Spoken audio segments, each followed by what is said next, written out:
यस मन्दिरको जग सेन वंशका प्रतापी राजा मुकुन्द सेन प्रथमले राखेका हुन्।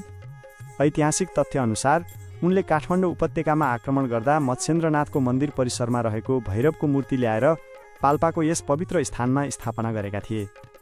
त्यतिबेला पाल्पा सेन राज्यको एउटा शक्तिशाली राजधानी थियो। भैरवस्थान मन्दिरको एउटा अनौठो र निकै डरलाग्दो पक्ष छ यहाँको मुख्य मूर्ति।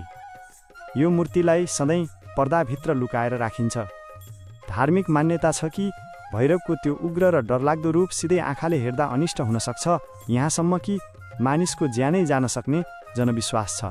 त्यसैले भक्तजनहरूले बाहिर राखिएको प्रतिलिपि मूर्तिको मात्र पूजा गर्छन् र मूल पुजारीले समेत आँखामा पट्टी बाँधेर वा पर्दा पछाडिबाट पूजा गर्ने गर्छन्। नेपालकै ठुलो त्रिशूल मन्दिर परिसरमा छिर्ने बित्तिकै सबैको नजर त्यहाँ रहेको विशाल त्रिशूलमा पर्छ।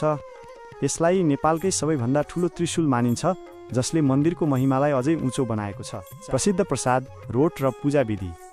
यहाँको पहिचान नै रोट हो। गहुँको पिठो, घिउ र सक्खरबाट बनाइएको यो ठुलो रोटीलाई भैरवको मुख्य प्रसाद मानिन्छ। मन्दिरमा विशेष गरी मङ्गलबार र शनिबार भक्तजनको ठुलो घुइँचो लाग्छ। यहाँ पञ्चबली दिने परम्परा छ, जसमा बोका, राँगो, भेडा, हाँस र कुखुराको बलि चढाइन्छ। विशेष गरी दशैँको महाअष्टमी र मङ्सिर महिनाको मेलामा यहाँको रौनक बेग्लै हुन्छ।